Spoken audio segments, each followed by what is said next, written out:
to go and work for state administration. That's one thing.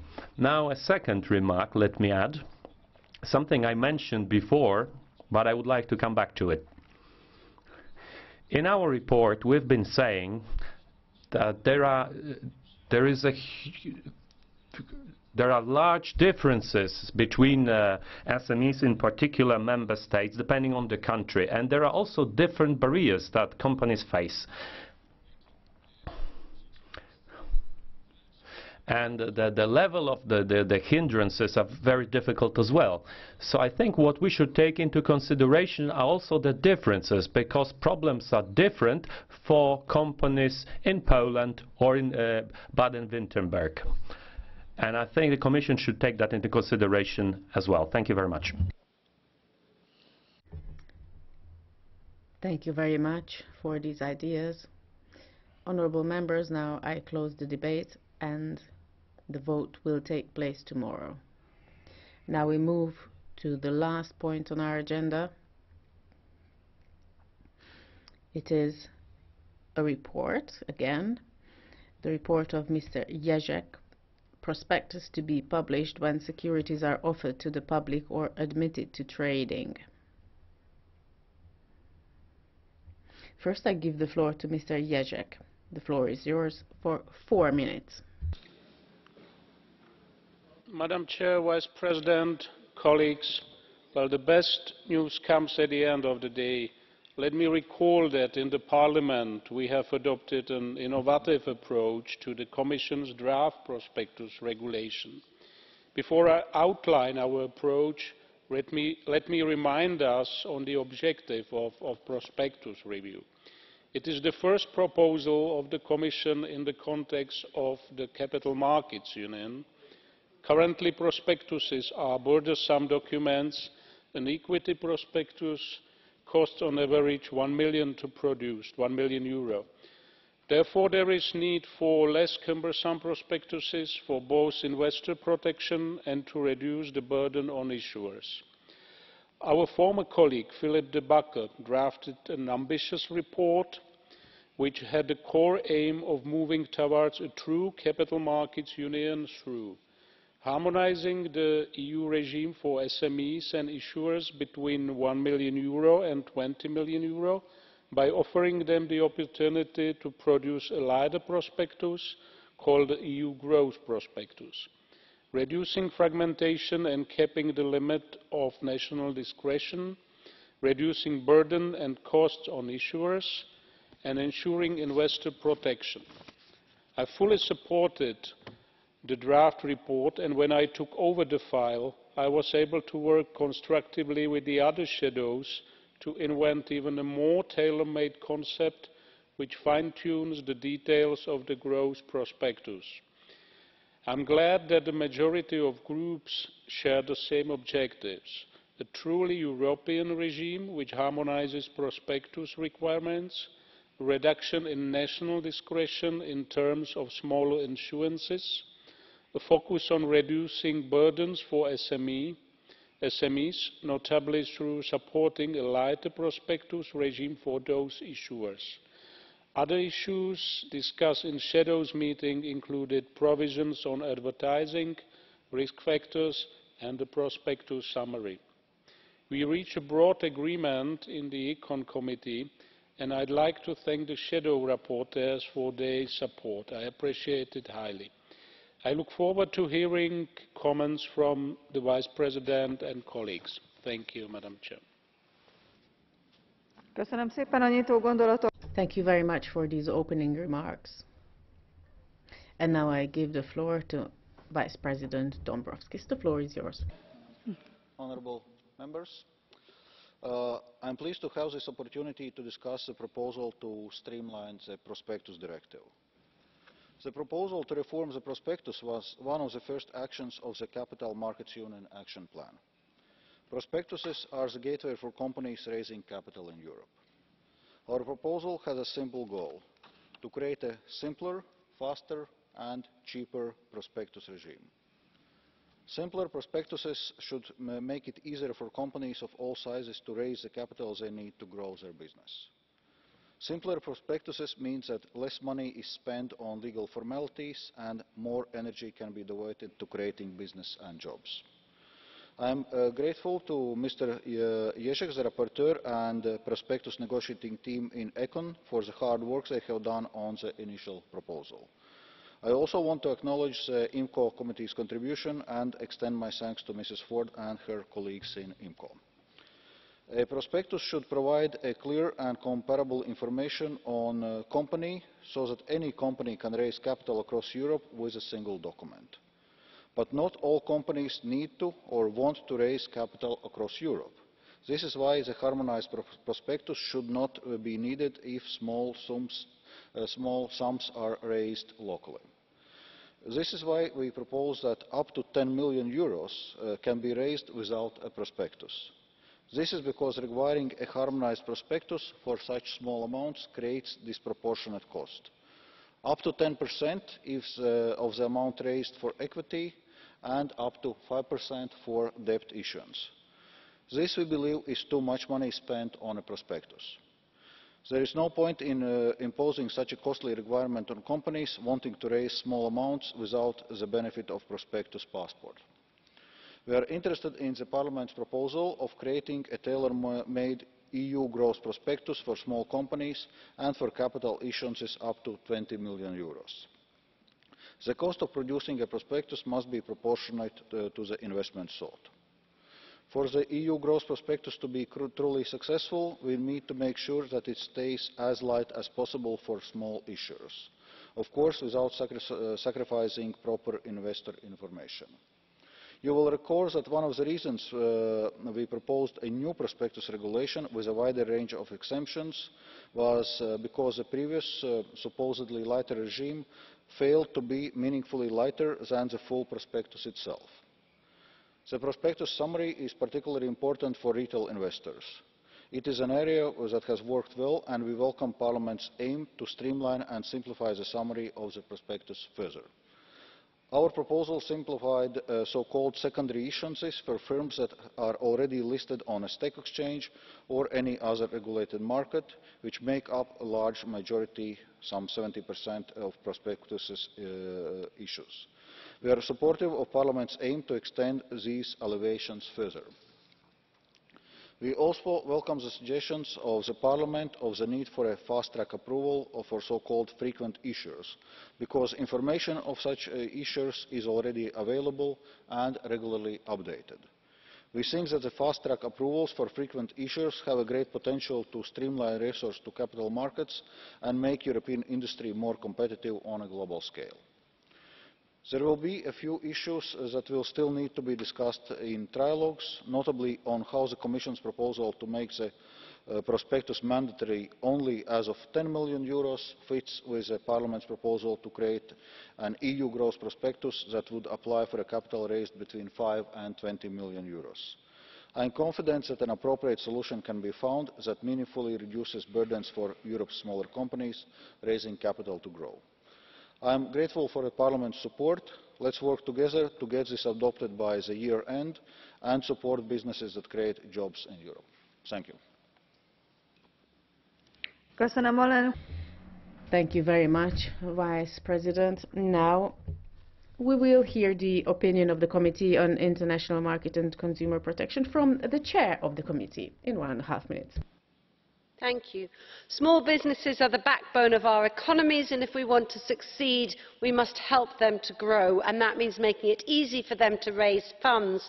Too often in the past, small companies have found that the legal and bureaucratic costs that they face trying to find new shareholders in a public listing make the exercise just exorbitantly expensive. But the changes we're discussing tonight will make it easier for these companies to publish a prospectus, go to the markets and find investors. In today's exciting digital markets, we've seen increasing opportunities also to raise money through crowdfunding, and it's important that this is recognised and is not overburdened with bureaucracy before it gets off the ground. My committee's role in this was to ensure that consumer issues are safeguarded. People will benefit from increased investment choices, but we worked hard with consumer experts to ensure that there is an appropriate level of clear and precise information so that consumers can make informed choices. In this file, it has been a pleasure to work with the Econ Committee, and especially Mr Debata, as I wish him well in his new job, but also with the Commission and the former Commissioner, Jonathan Hill, who cared so passionately about using politics to make real practical changes. I hope that in a post-Brexit world, we will be able to find ways for businesses across the EU to still access those deep capital markets in the UK, and for British businesses to maintain and develop relationships with investors on the continent. Thank you very much. Thank you very much. And now, on behalf of the political groups, first I give the floor to the Speaker of the EPP, Mr. van der Kale. Madam President, colleagues, Mr. Juncker said this morning and was supported by most of our House in saying that Europe needs more investment, and therefore we have to create a more conducive environment for investment. The change of the prospective rules are part of this approach and represent a good step forward. At the moment, European companies are much too dependent on banks for their financing. Only 20% of them are able to raise money through investors, and one of the reasons for this is the excessive administrative burden that this involves. And that means that the full potential for the growth of SMEs in particular is not being realized, and they are, of course, the backbone of our economy, as we just heard. And one of the impediments in all of this are the requirements for the prospectuses that have to be drawn up in order to inform potential investors. The current regulation leaves a lot of room for improvement. At the moment, this document takes on the size of a phone book with around 700 pages. Correct information is important, but we can hardly claim that such a weighty tome is attractive to potential investors. Partly because of the size of the prospectuses, they have become extremely expensive to draw up, an average of around 700,000 euros. That is why Parliament wants to exempt issues under 1 million euros from the requirement to publish a prospectus, and that a lighter weight prospectus ought to be available for SMEs and other companies on growth markets and small capital operations up to 20 million euros. In this way, we can help promising companies to get onto the so-called funding escalator and to raise the money that they need in order to grow further.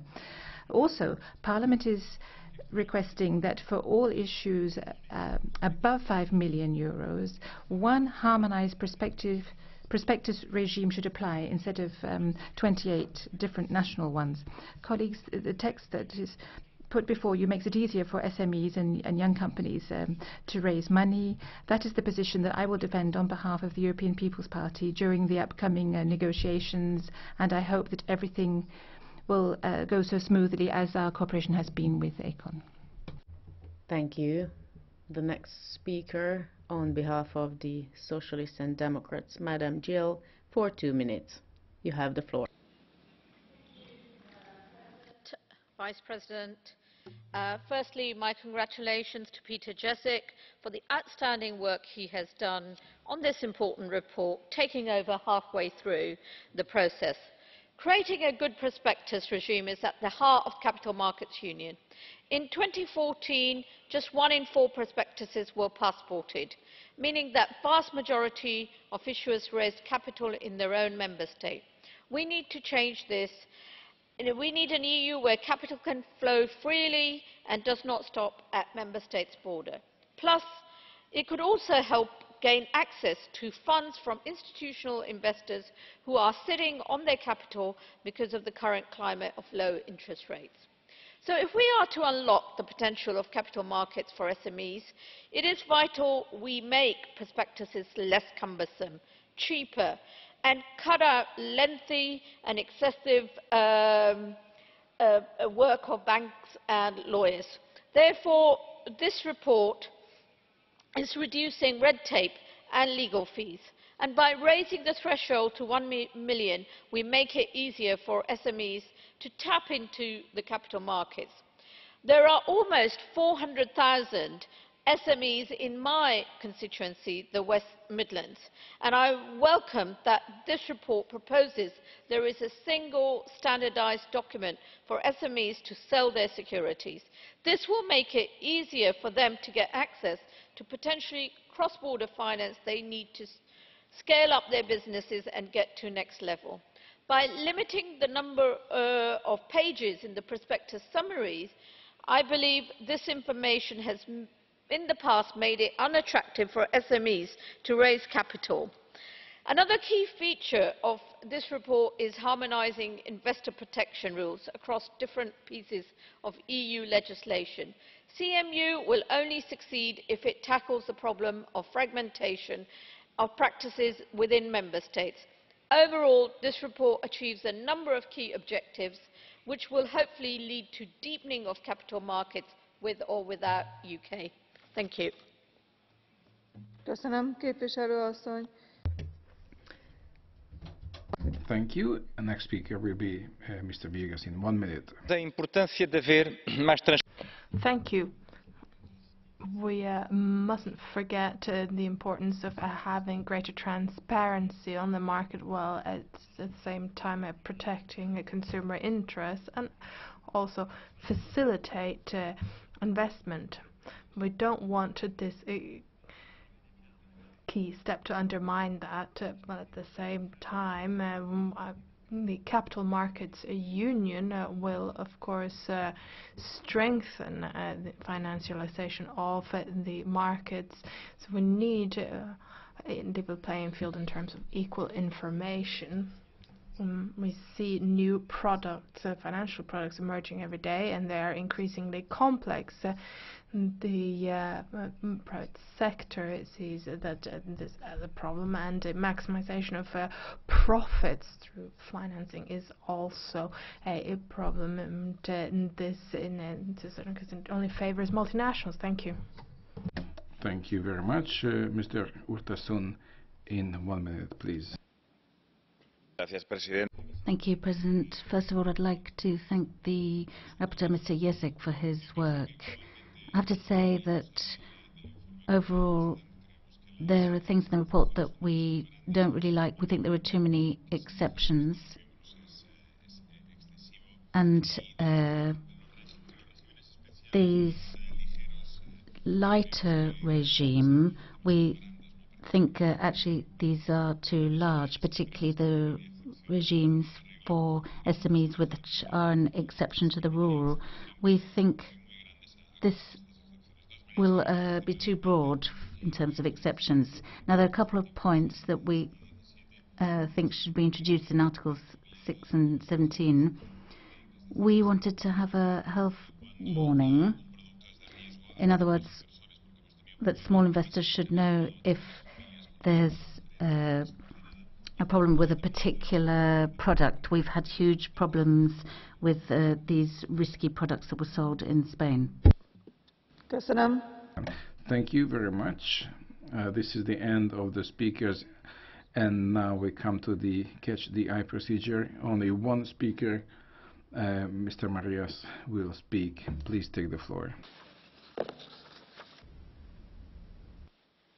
Ευχαριστώ, κυρία Πρόεδρε. Σκοπός των ενημερωτικών δελτίων είναι να παρέχουν πληροφορίες για μια εταιρεία, προκειμένου να αποφασίσουν οι επενδυτές. The aim of these prospectuses is to give information about a company so that investors can decide whether or not they want to invest in these securities. It should not represent an impediment to raising funds.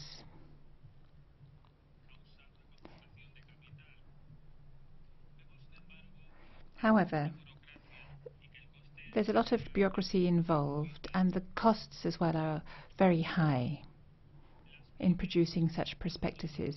SMEs, therefore, need to be helped. They need to have their burden alleviated, and I think this should be done at European level by harmonizing the content of these prospectuses. They should be based on key information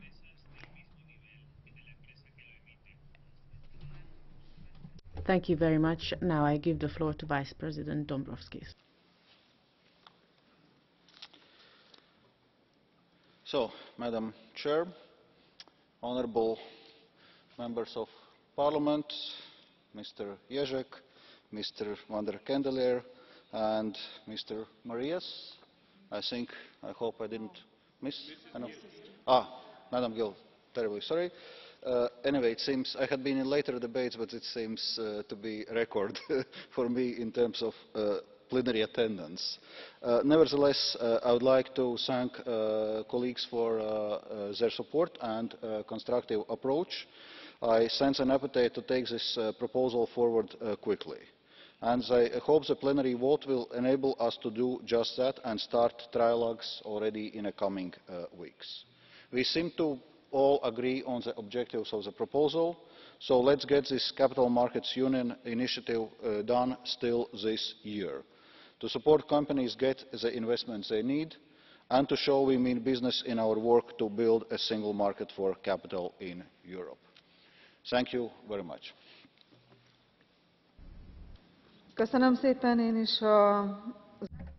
you very much for these closing comments. And the very last closing thought comes from Mr. Ježek as the reporter. Thank you. Please take the floor.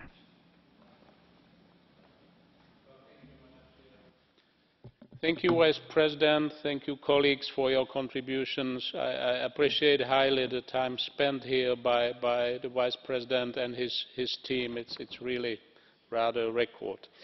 Well, Capital Markets Union should be able to live up to its name. The only way this can happen is through measures which apply union-wide, which encourage market harmonization and reduce barriers to cross-border investment. I believe that the Parliament's position on the prospectus regulation will achieve all of these goals, and we need a strong mandate from this House for the negotiation with the Council and the Commission to reach a truly European approach. And some of the comments made tonight by the Vice President of the Commission on the EP approach sound quite promising. This morning we heard from the President of the Commission that he attributes great importance to the progress with CMU. The same we've heard now from the Vice President. Therefore, I hope that tomorrow we will vote strongly in favour of the prospectus regulation and deliver some good news, which was otherwise in short supply in the State of the Union address today, I'm afraid. Well, thank you everybody and good night. Now, before I wish everybody a good night, I would like to inform you that even though as I'm closing the debate, we will be voting tomorrow. The next session will also take place tomorrow on the 15th of September 2016, on Thursday before 8 in the morning and 15 hours in the afternoon, and then between 17 and then from 17 in the evening. And you will find the documents on the website of the European Parliament.